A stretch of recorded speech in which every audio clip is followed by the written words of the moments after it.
A lot of times people don't even know the name of the brand. People don't know that there's a guy named Tommy Breeze behind the brand. Wow. They just liked the hat.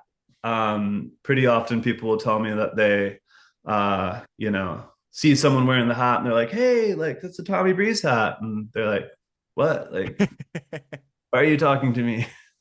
Actually, that's happened to me before. Like, I've gone up to someone and been like, hey, like, awesome hat. I just wanted to say thanks for repping. Like, I'm Tommy Breeze. And the guy's like, why is this dude talking to me?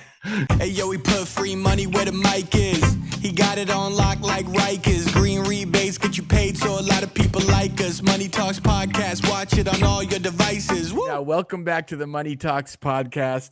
This is a very special guest. I've been waiting probably for 5 years to interview this guy since I met him at a party that I performed at with the Happies. I saw his hats, and the moment I saw his hats, I said, "This is all I'm gonna wear." And for the next few years, it's literally the only hat I wore. If you live in Northern California, you have definitely seen his hats. Tommy Breeze, how the heck are you doing, brother? I'm doing so well. Thank you so much for having me on the podcast. It's great to be here. And I gotta say, I love the fit. Absolutely, man. I got the Tommy Breeze Green Rebates collab and then the money jacket. So, how does one get into hat designing? Have you always is it art first and then fashion, or like how did that journey start?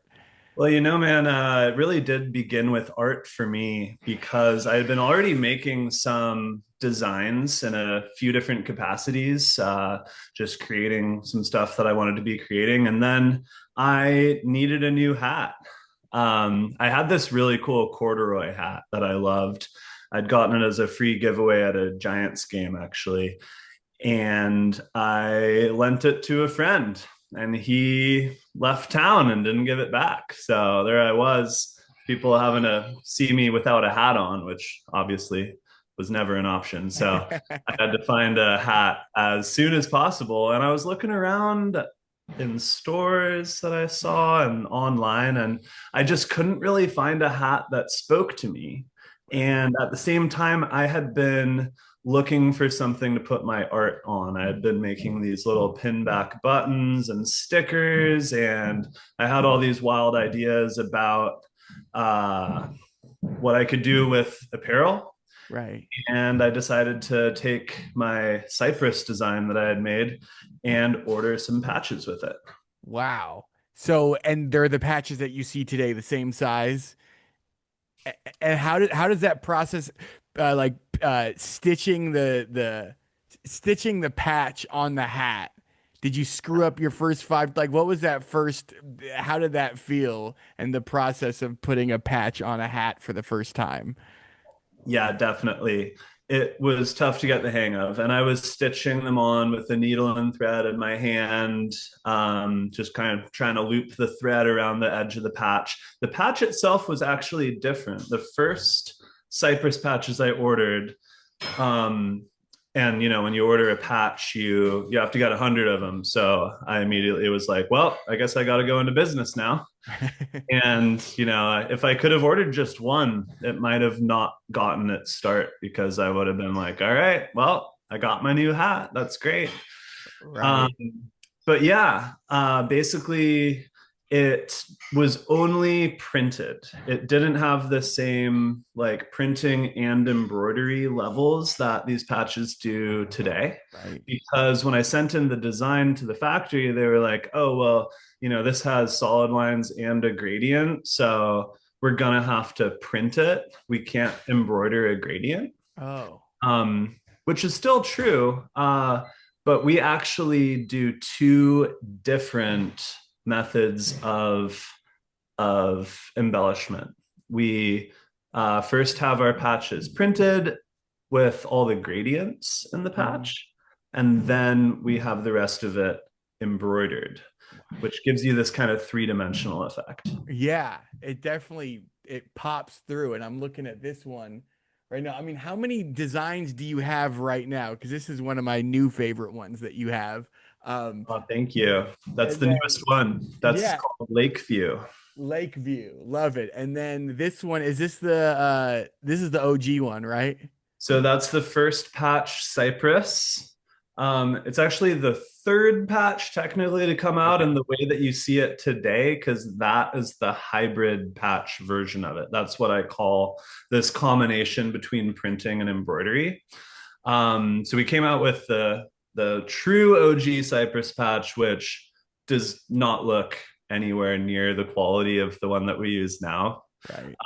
It was, kind of dull and, it didn't have that same 3D effect. Right. I thought it was awesome because it was the first one. I didn't have anything to compare it to, but I Right. immediately started sort of chasing down, how do I do this the best? Like, how do I make the art shine as well as possible? And I really like that technical side of the design, more than just creating the landscape, but it's creating the full picture of how do you best use these materials. Right. So you have the 100 patches. Do you print 100 hats and start selling them right away? Well, I had the 100 patches, exactly right. I started ordering a few hats here and there. I found a few websites, placed a few orders. A lot of the first ones I got sent to me were terrible. They weren't even worth sewing a patch onto. But I slowly started weeding out all the other hats. And I found a few models that I really liked. The first ones were corduroy, um, which I just really like the material of corduroy. It has like a really nice feel to it. Also, the like faux suede material, anything with a nice finish on it is just really cool. And yeah, when I found a few hats I liked, I was like, all right, well, let's figure out how to stitch these patches on. And um, I was basically just, I would actually sit outdoors most of the time because I was spending like 45 minutes on one of these hats. And Wow. On I one had to, hat? yeah, I had to Oh, focus on like, looking at where the needle is going in. And I was like sticking the needle into my hand, like accidentally, like I didn't have the flow down. So I was like, well, I might as well be outside while I'm doing this. right. And yeah, bit by bit, I kind of learned how to get the patches on there. The first one I did surprisingly looked good. Like the patches on there centered, it's on there straight. When you turn it over and look at the actual stitches, it's an absolute mess. But somehow it actually was looking okay. And then, yeah, over the course of the next year, I kept making more. I gave a few to some friends. I posted 6 of them on my Instagram account and just took some pictures of them. And people reached out, eventually bought them. Wow. I think like a few of them sold right away, and then like 2 of them stuck around for a while. But that is the first run of hats. And then, any money I made from it, I just kept on ordering more because now a couple stores were getting interested in my hometown of Fairfax, California. And as soon as we got them into a store, they actually became the best selling item at that store. Wow. Yeah. And I was like, wow, I might have struck a chord here in some way. And wow, I actually enjoy this activity of stitching patches onto hats. Took me a really long time to actually buy a sewing machine. Mm. And then I had So to learn how long were you doing it by hand in the beginning? just over a year. Wow. You did Yeah. each hat you sewed on by hand. Sewed on. I eventually got the time down from about 45 minutes to about 8 minutes. What? Then I was like a machine, just like I also figured out a method where I could stick the patch on first with some uh really good tape. I started using glue. It was this whole process. I'd like put glue on the back of the patch. I'd stick it onto the hat, and then I'd put a piece of packing tape around the front to like hold the patch on while the glue dried. It kind of worked, but it was messy. And then I found some tape that I could order in like a sheet, and then cut it out from the sheet, stick it on the patch, put it on the hat, and then that would kind of hold it in place while I stitched it. We still use a tape-based method for that today, but it's a lot more civilized. We just have a roll where we can tear it off, put it on the back of the patch, put it on the hat, and then put it on one of our state-of-the-art sewing machines, post-bed industrial sewing machines that we now use here at my company to stitch them on. We have some awesome employees here who do some incredible stitching. Um, Mm. I used to do 100% of the hats. Now I do maybe 5% of the hats, if Wow. but yeah, that first year where I was hand stitching them, I did 1,000 hats by hand. That's Yeah. insane. So that first year when it's just you, you're the only employee at Tommy Breeze. Do you have like another job? Is this your full-time job? And like what were some of the toughest obstacles you had to overcome that first year? Because that's when it's really like make or break. How badly do I want to do this as a for a living? Yeah, exactly. I did have a couple other jobs. It took me a while to realize that maybe I could do this full time one day.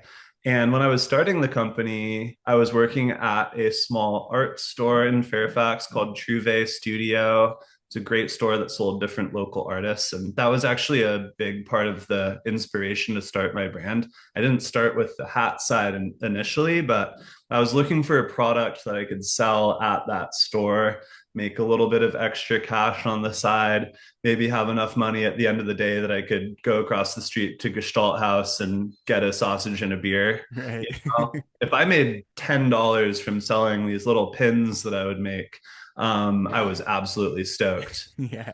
And I also worked for a company out of Sausalito. It's a company that takes like so long to explain what they actually do.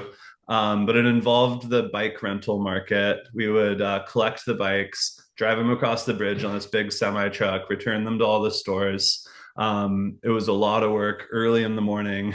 But then in the afternoon, my shift was literally just sitting in a chair outside on Alexander Avenue going into Sausalito, right by the Golden Gate Bridge, and counting the amount of people who are riding a rental bike down that road, getting statistics. Wow. So every hour I'd just write down the number, and it was a lot of time where no one would ride by on a rental bike. I was also the only one who could know which bikes were rental bikes and which ones weren't because I was handling them all in the morning. Oh, wow. So I was a really good asset to have there because I wasn't just counting every bike. I was like, okay, that one's a rental bike. I'm going to count that one. You know, Right. most of the time, that's a long-winded story to explain. I haven't even explained 20% of what this company does or did. I'm not sure actually. Yeah. Good.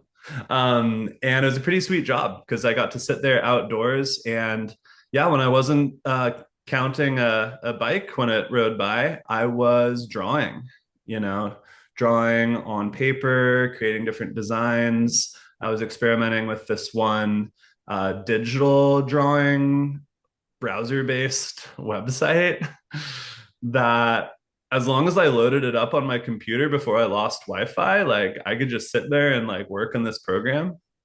It was kind of like the MS Paint of Adobe Illustrator. Yeah. Vector-based design, but so basic. You could tell they hadn't updated their website since like 1998.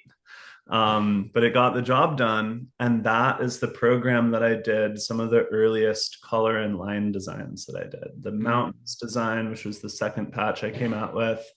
I should have brought some visuals to show you here. I've got Wait. a bunch. Oh yeah, I see a patch over here too. Oh, cool. There's always a patch nearby. Nice. This is the Serenity design. Yes. And this is one that I did while sitting in that chair up on that hill. I drew this in svg-edit.com, just moving the lines around until they looked exactly how I wanted them to look. And it was great because I had to be there for 4 hours every day, so I wasn't in any rush to get the designs done. I was already getting paid, you know. Mm. Um, whatever much an hour to sit there and count bikes. So I was like, all right, let's work on some art. And I would Amazing. sit there I would have, the little lines going through and be like, no, that one should go like one fraction of an inch up and Wow. fraction of an inch to the left. And yeah, I just sit there and make it perfect in my mind. Yeah, shout out to the jobs that are so like mindless, where like artists, those are the jobs that artists need where they can thrive, you know. Yeah, We exactly. crave jobs that don't make us think. So Yeah, we still have the creative juices when we're done with our job, or that you could even do on the job. So when do yeah. you how long into like starting your hat company do you go full time? And like, is there a certain moment where you realize, oh my God, I'm actually gonna be paid for my art, which is a miracle. Like most artists don't get paid, don't work full time. It's just like a passion project on the side. But like, when is that moment where your passion project becomes your job? Yeah, exactly. I think the one moment that stood out to me was the 2019 Fairfax Festival. I got a booth, I did a whole setup there, and a ton of people came out and supported and bought hats. And I was doing some shirts and some art prints. And I was like, wow, if I could replicate this and even just set up at a festival every, couple weeks, I could probably make enough money to sustain myself. And that really got me thinking, all right, let me get after this. Let me see what pathway there might be toward doing that. I think at that point, I had also started working another job for safe routes to schools. It was a teaching job. I was really passionate about it. It was a lot of fun. I was going to basically all the elementary and middle schools in Marin and teaching walking and biking safety, like in the classroom. And then we'd also like set up on the school campus and set up like chalk streets, and like we'd bring like street signs, and I'd drive a trailer there that was full of bikes that the kids could ride. And that was a pretty fun job. When COVID happened, I wasn't working that job as much.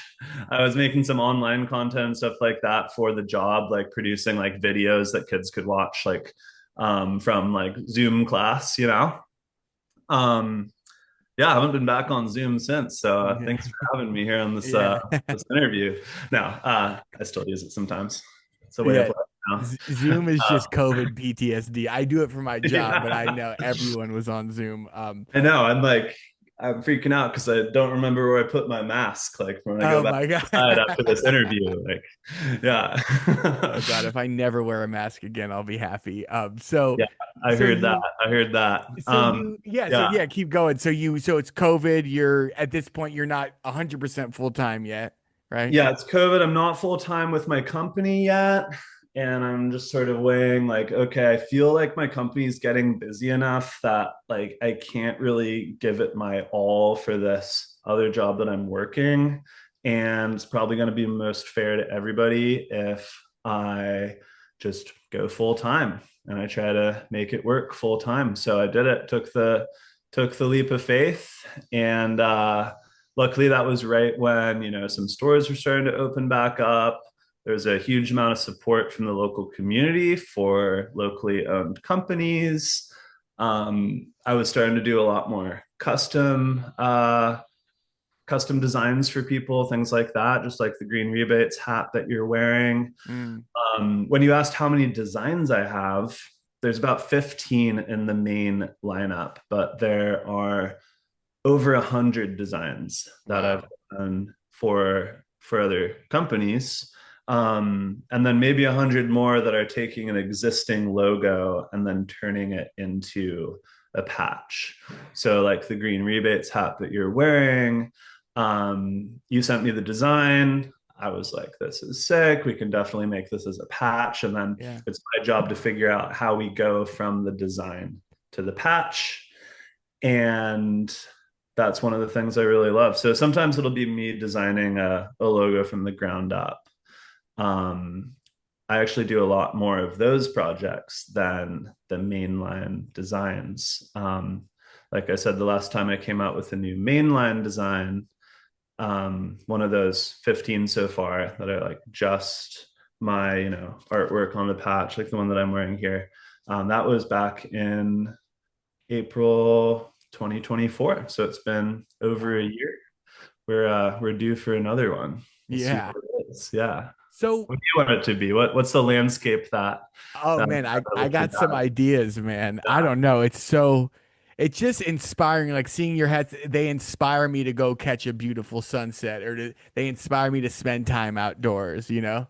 Um, and how does it feel when you walk around Marin or just anywhere in the Bay Area and you just see a random person wearing your hat? It feels pretty awesome. And really, it's their hat now. Like, it's not my hat anymore. I'm not like, yo, that's my hat. Like, give it back. Right. I just love to see people connecting with it. I mean, I started making them because I couldn't find a hat that I connected with. And I'm really happy that we're getting people a way to connect with their happy places outdoors. Right. It's just another way to sort of bring that into your day-to-day life. You can't always be sitting in front of that sunset, but wearing a hat that represents it sort of connects you to you in a really cool way. Right. So, as a CEO of a growing brand, obviously it's more than just art now. It's running a business. There's so many other nuanced things. What was like maybe the toughest lesson you had to learn about like maybe just the business side of things? Like you're kind of like thrust into this leadership position. You're the boss and you're like, "Wait, I was just a guy drawing shit. Now I'm the guy who everyone answers to." So, what were some of the toughest lessons you had to learn? Yeah, I had to learn that I have to explain things that have been in my head for a long time. I have to figure out how to explain those things to other people. Like, it works in my head in one way, but how do I actually explain it?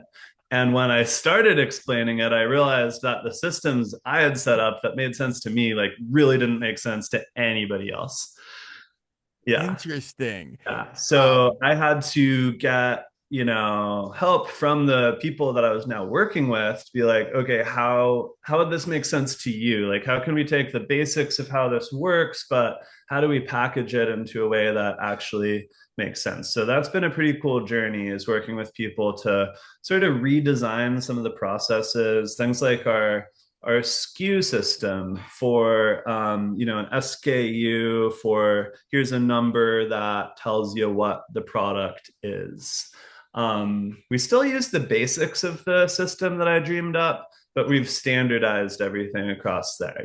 People would ask me questions like, why is this one like called this specific thing? They'd be like, well, like that's just what I call it. They're like, no, it's not gonna work. Like, make it make sense. Like, come on. So it's been cool working together on that. I've also had to learn that I really enjoy doing some things, but I don't enjoy doing other things, like the financial side, the bookkeeping side. And I've always known that I have a really hard time doing something if I don't enjoy it. right. But luckily, we have some very talented people like my brand manager, Ale Sanchez, who has been taking a big leadership role in that side of it.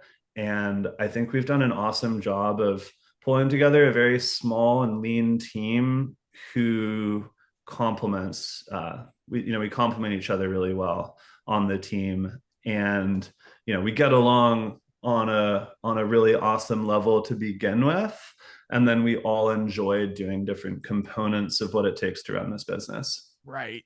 I had a conversation with someone who goes to a lot of cannabis grows, and he told me that he's seen so many successful grows where the team is very lean, but everyone like truly believes in what they're doing. So how important is that? Like you running a lean team that's still successful. How important is it that like everyone feels empowered and everyone feels like they're really contributing?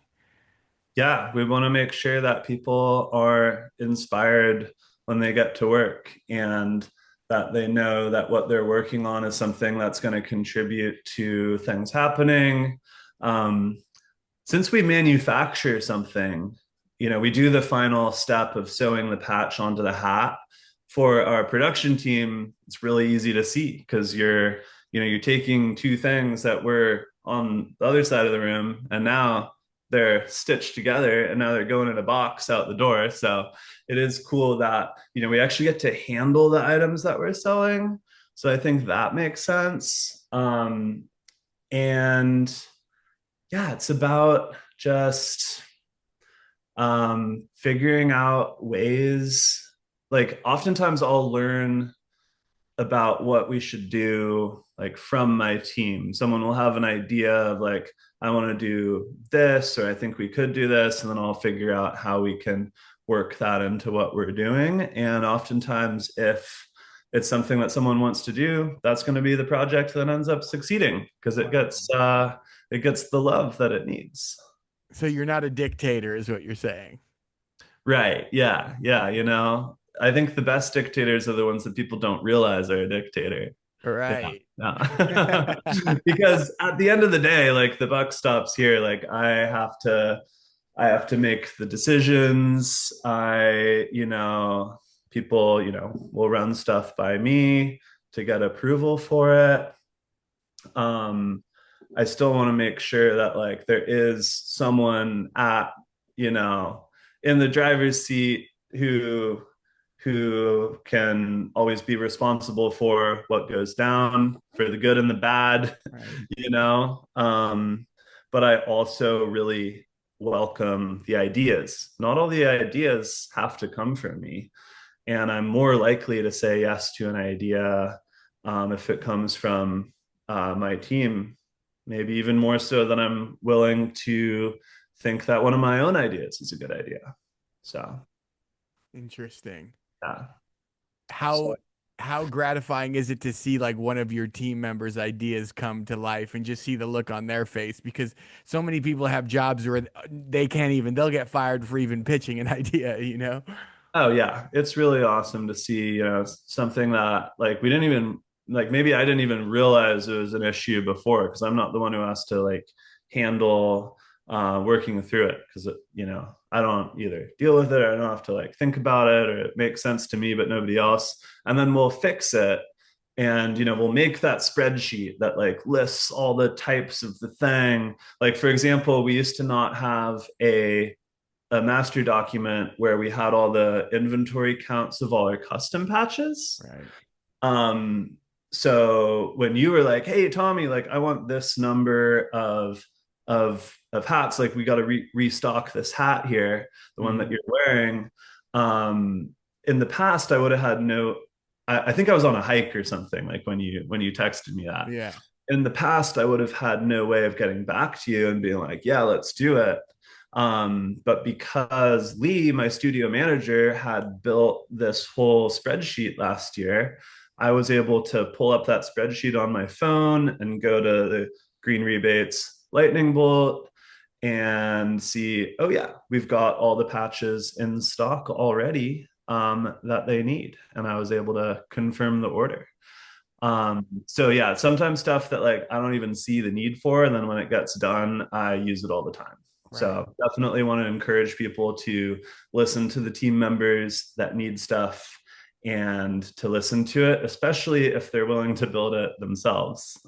Like my team generally is. I love to Yeah. see them get into getting to work on things and create things themselves, whether it's a design or something digital, different products that we're releasing. Clover designed the design for a bandana, which I thought was amazing.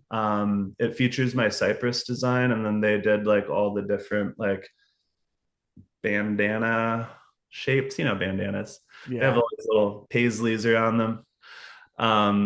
And it was a super cool collab. So sometimes it's designing a piece of art, sometimes it's designing a spreadsheet. So what's um spreadsheets, as someone who spreadsheets have grown on me, and I realize that first of all, they're very effective, whether you love them or hate them. And if you can just be a little artistic with it, spreadsheets can be fun, like with the color coordination and all that stuff. So I'm curious, like a day to day in 2025 versus like a day in the life of you, the owner of Tommy Breeze in 2025 versus 2018, how different is it? Oh man, it's incredibly different. Before, oh man, where do I start? I know how to troubleshoot a sewing machine now. I mean, 2018, I didn't even have a sewing machine. And then there was an era where I had a sewing machine, but I really didn't know how to use it. And then I kind of knew how to use it, but whenever something went wrong, it was like the end of the world. Um, there's also a much bigger need to have good storage for things. Now we have a beautiful studio here in Fairfax. We have a wonderful uh, store, our partner store in Fairfax, California Cowboy, that I helped found back at the end of 2023.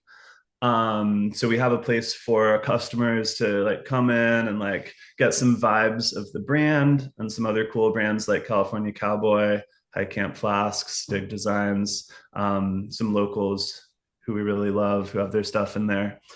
And there's much more of an experience.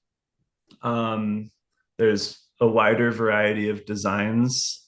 When someone inquires about getting a custom hat made, I actually have a catalog to send to them Right. so they can look at stuff instead of typing a super long email that I have to write differently every single time. I mean, Mm-hmm. every project is unique, but yeah, there's a lot of differences. There's also some similarities. I'm still getting to design stuff almost every day.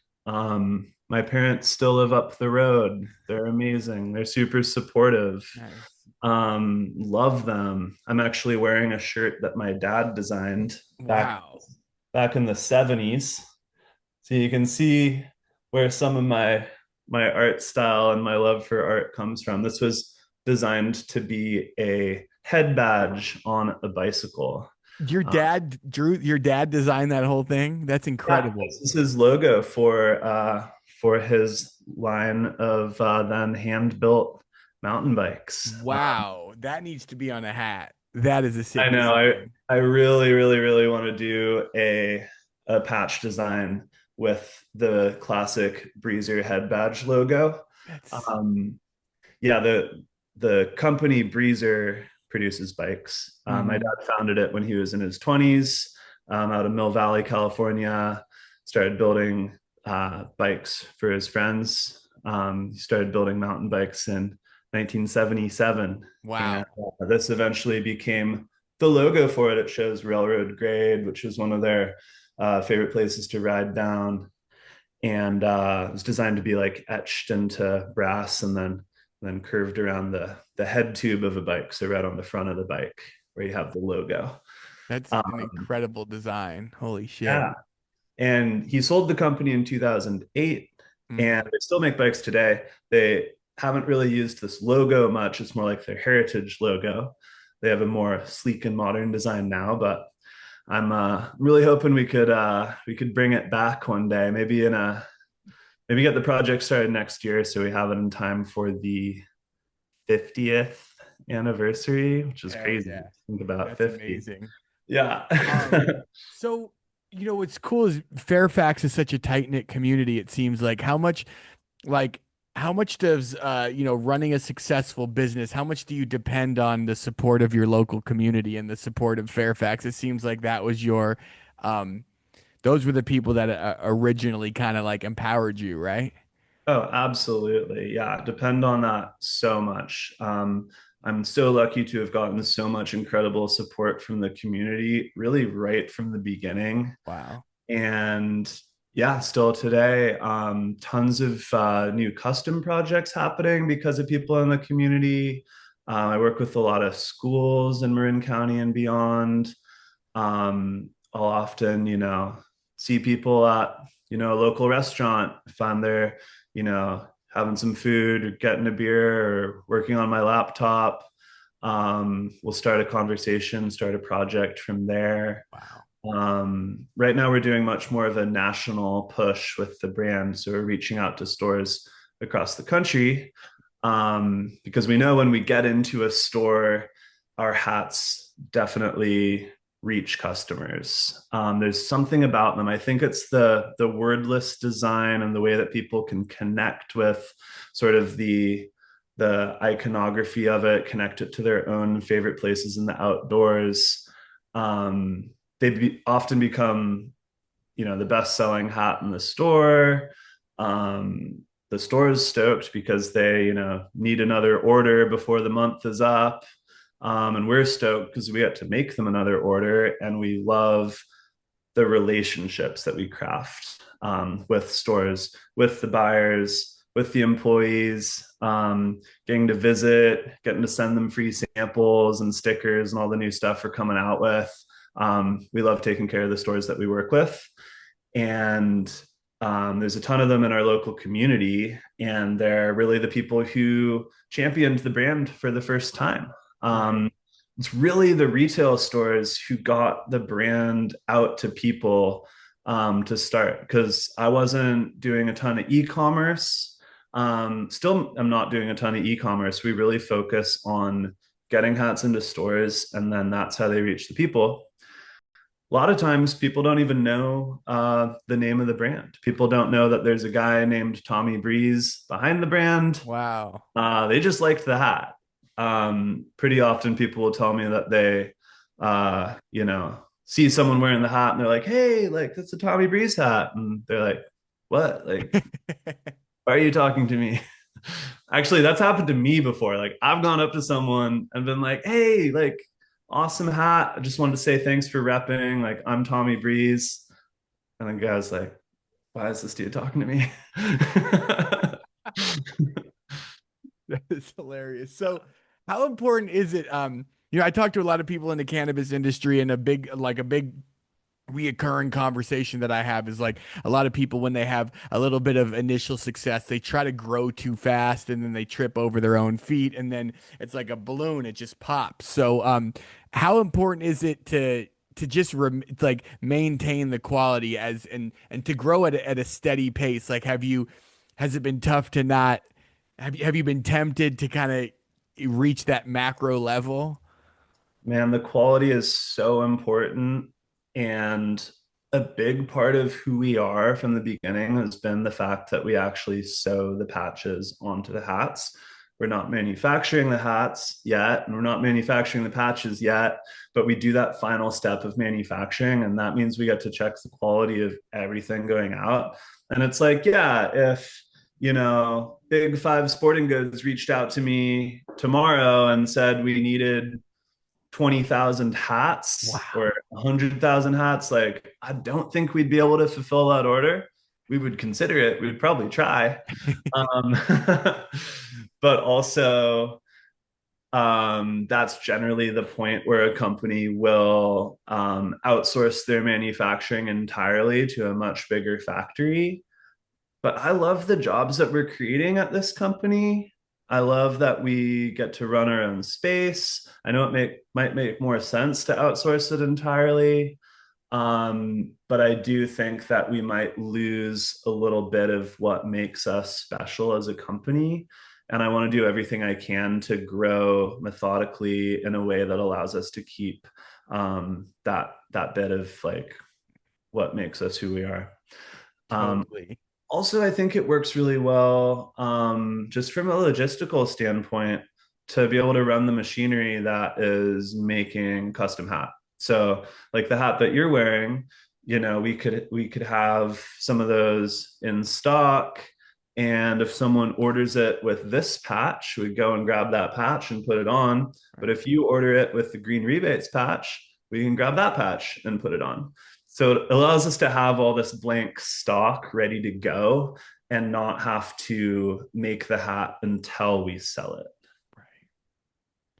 Do you think there's going to be a time where, and this might have already happened, but I just feel like it's right around the corner, where like truly an A-list celebrity, like maybe a guy on the Giants, or, a rapper like a Jack Harlow, gets a hold of one of your hats, wears it in a music video, and then what do you do if like a music video with 50 million views, someone's wearing a Tommy Breeze hat, and all of a sudden your Instagram's blowing up and you have so many orders? Like, what do you do then? Man, if all of those are direct orders, I think if we got 1,000 orders through the website, I think we would have those out within a week. I think our team Wow. is so good. I think we would be so stoked to jump into action and do that. I think we'd figure out a way to do that, because I know we can make 1,000 hats in a week on our machines. That's And crazy. I think we'd figure out some way to assembly line it, and it would probably go really badly on the first day. And then every day after that, it would get a little bit better. And we would hope that we don't have too many customer service emails that we have to answer. But I think that everybody would be pretty jazzed if that happened. So yeah, Nice. let's get some hats into some music videos. Yeah, let's do it. Um, actually, we did have. Well, I mean, obviously, we had E-money where E-money. I mean, it doesn't get in bigger his than music that. videos pretty early on. But Uh-huh. just a short while after that bombshell, Lady Gaga wore one of my hats. And it was actually this patch here, the Serenity patch on a peach and ivory curved brim trucker. She didn't wear it in a music video or anything like that. She just wore it the way that people normally wear hats. She was wearing an outfit that matched the color of the hat, so she threw it on. I believe her partner had bought it for her. He has several of my hats. He's from the same local area I'm from, so I'm pretty sure. I'm not positive, but I think that might have been the way that she got a hat. And yeah, Wow. Lady Gaga put on the hat and went to go get coffee in Malibu. And then, of course, that became an international news story because she's Lady Gaga. And the Daily Mail picked up photos from some paparazzi who had taken pictures of her going and getting a cup of coffee. Wow. And she was wearing my hat in the photos. And a fan account called Le Maison Gaga, um, they post pictures of every fit that she wears, Right. and they track down all the brands. So No way. yeah, they do some incredible work. Like they're like going Yeah. off of almost no information for like a necklace or something. Like they'll track it down, they'll tag the artist within an hour. And Mhm. that's what happened with me too. They found the hat, they found it on my website, they put up their Instagram post, tagged all the brands, and I was just looking at my phone and it popped up. And I'm like, what is happening? Like connecting there's like math equations like going by my head, That is so cool, man. What a moment to have, because that's like A-list. That's like you could be in any country in the world and Yeah, everyone knows who that is. that's A plus list for sure. Yeah. Jesus. Yeah, but it was a really cool moment for everyone who had already been wearing the hats in their normal day-to-day lives. It was the backing of a global superstar, totally organically. Just, hey, I like this hat, just like anyone else who wears it likes it.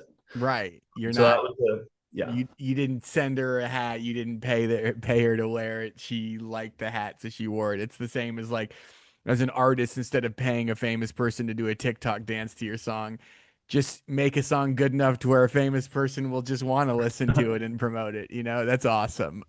So what are some of your big picture goals with Tommy Breeze? Do you want to have your own store? How big do you want to do this? The next big goal is hitting the road and creating a mobile studio experience. Wow. Something that we can bring to events and festivals with our main line of designs. Also, something where we can pop up at events put on by companies, nonprofits, fundraisers. So, some hats with their patch on it, and make it a super dialed experience that we can, transport to the event, probably with a trailer, set it up. I've been working on all these schematics for a cargo trailer that can hold a sewing machine, pop up tent, all the shelving and merchandising space that we need, satellite internet, well, I think we'll call it Breeze Link. I got to launch some satellites first, but Nice. yeah, we're getting everything together. Um, Still working on the space program too. That's the next thing. It's like anyone who wants to make it big. I want to make a huge rocket ship, and I want to fly to. I don't even care which planet, just not this one. Right. That's in the future. Maybe like a year and a half down the road. Got Um, it. Okay. So yeah. it's go on tour and then go to a different Go planet. on tour, different planet, space colonies, maybe join the create some like government program that I run for 6 months and then Right. dip out on everybody. I'm talking billionaire stuff here. Yeah. Wow. No, to be serious for a moment, what I really want to do with the company is expand it to the point where I can really take care of the people who are working here first. Really, really passionate about doing that. I want to do that before I take care of myself. Like, I Mhm. want to make sure that we can get it to a level where it's sustainable, where we can be living our best lives and also working on the company. Right. We are working really, really hard and working hard to expand it. Still, every month is an unknown. Are we going to be, are we going to be lining up the proper number of projects in the right ways? Are we going to have the right, order volume to do this and that? And we're also really focusing on growth right now. So we're extending ourselves a little bit more than we've extended the company before. Back when it was just me, maybe me and a couple people, it's pretty easy to cover the expenses month to month. There's a lot more overhead now, but also we're even more equipped to do an amazing job. And I'm really stoked that the quality is still there. And it's just about reaching new markets and new people and proving that what worked really well in our micro region of the Bay Area will also work in other regions, which is a big reason why we want to hit the road and Yeah. reach people with show them what we're all about. Show them like, here's our sewing machine. We brought it here in a trailer. Yeah. Right. What advice would you have to someone who's in year one of trying to create a sustainable small business? I would say do something that you're passionate about doing. I think number one, feel free to try out lots of different things. You might think you're passionate about one thing, but be ready to pivot if you find something that you like more. That's what I did. I was starting lots of random stuff, and eventually I found something that I enjoyed doing and could also pay the bills. Um, and just be really good to the people around you.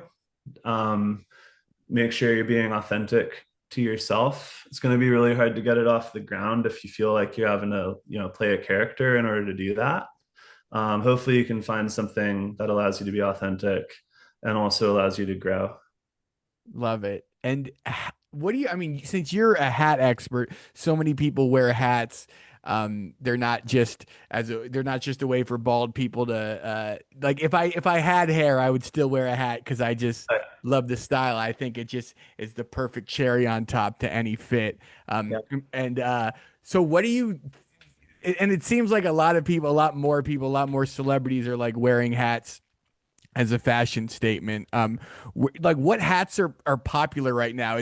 It's kind of gone in like dad hats were big for a while, trucker hats were big. I remember growing up, the fitted caps were big. Now no one wears fitted caps anymore. Like where do you see just the future of hats and the future of like their popularity and like specifically like what types of hats will be popular? Yeah, it's always changing, just like a lot of things in fashion. But I also think that a lot of technology is coming through that is more than just fashion. For example, this almost sort of neoprene fabric that our signature line hats are. They're moisture wicking, so they don't show sweat lines in the same way. They're super breathable. They don't really stain. If you do get them a little bit dirty, you can wash it with just like a sponge and some water, and it comes out. It allows you to go for like a huge hike or like workout and then immediately like go to go get some food out in town, and you aren't going to have like sweat stains across your hat or anything like that. Right. um there's also, I think, a solid push because hats are catching on so much as a fashion item. There's a solid push towards having higher quality hats. It's not really like an afterthought anymore. Like people are actually spending the money to get hats made in good factories that have high standards of work and high standards of craftsmanship and skilled craftspeople making the hats and high quality machinery. So I think it's a lot harder nowadays to get away with a subpar hat. And Right. I'm really happy about that because I've always been about finding quality hats from the beginning. Definitely the one that you're wearing. That's a big one right now. Yeah. The canvas colored crown. I mean, the green rebates hat, that's a cut above the rest because you've got the faux suede on the brim. Yeah. So most people are out here, most people they're comfortable just having a normal brim, but no, not free money. No, this was Not for free money, Cohen. dude, this was the thing that set it over the top. And Yeah. my Uh-huh. boss Dylan, he's particular, and when he said he spelled love in all caps when he got the hats, and that was probably my shining moment since joining the company. Thanks That's to what you. So that's what we like to hear. We're about that all caps love. yes, Uh, exactly. So last question I have, is there anything you want to, yeah, tell these people where they could find you on social media, and if there's any events coming up that you want people to be aware of. yeah, absolutely. You can find me on Instagram at Tommy Breeze, just like that, Tommy Breeze. And the website is tommybreeze.com. We're on TikTok, YouTube, Facebook. I haven't logged into them for a while, but we're on there. You can also find us at fine retailers like Sports Basement if you're in the Bay Area. Some amazing independent stores, surf shops, boutiques. We have a dealer finder page on our website where you can look through the stores that we sell at. Some amazing places in my hometown of Fairfax, California Cowboy, Live Water, Revolution 9, all sorts of amazing stores in Marin, the rest of the Bay Area. We just started working with our local REI. So you can now find Tommy Breeze hats inside an REI store. That's one in Corte Madera. Um, and also, if anybody has a store that they love elsewhere in the country or a store that you think the brand would do really well in, just drop us a line. Studio at tommybreeze.com, Tommy at tommybreeze.com. I'll give you guys my personal email. Feel free to reach out. And I'd love to talk about getting you a hat or finding an awesome store to work with. Yes, and I just want to do this. This is before we worked with Tommy Breeze. This was the old hat. I mean, that is literally, Ah, it's terrible. It's a sticker. it's a sticker. Yep. Literally, it looks Yeah. like a 5-year-old did this, and it's like a weird flat brim. I don't think it fits anybody's head. And then so we went from this to this. Oh That's yeah. what Tommy Breeze can do in Well, real life. you prototyped it, and that's what's important. You got to start somewhere. And when you're starting out, don't be afraid of what the product looks like, as long as you're pushing yourself in the right direction. Yeah. Totally. It took And look at that. And exactly because if we then you didn't call have the experts. That's true. If we didn't have shitty hats to begin with, we wouldn't have the Tommy Breeze hats now. If we had mediocre hats, we probably would have kept them and not been Mhm. in love with them. But because the hats were so bad, now we have hats that we're in love with. So Exactly. And you never have to settle. You can always push further. And yeah, thank you so much for having me, Ethan. It's great to talk. yeah, it's been great, totally great to chat. Thanks for hopping on. I know you're a busy guy running the most popular hat in Northern California, the Hat Company. But yeah, man, I appreciate you for hopping on.